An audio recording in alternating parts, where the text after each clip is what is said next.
সংসদ চত্বরে তৃণমূলের বিক্ষোভ, মূল্যবৃদ্ধি ও বেকারত্ব ইস্যুতে কেন্দ্রকে নিশানা। মণিপুর ইস্যুতেও সরব তৃণমূল সাংসদরা। তৃণমূলের সঙ্গে বিক্ষোভে সামিল আম আদমি পার্টি।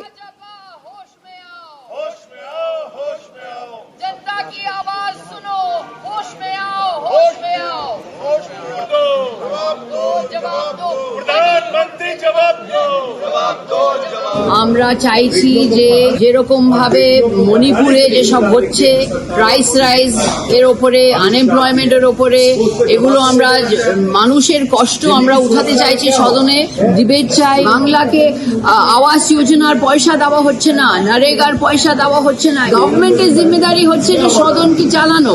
আর মিনিটের মধ্যে আমরা দেখছি যে যখনই আমরা মানুষের কথা উঠাচ্ছি, আমরা মানুষের সমস্যা নিয়ে কথা বলছি, সদনকে তৎক্ষণাৎ বন্ধ করে দিচ্ছে।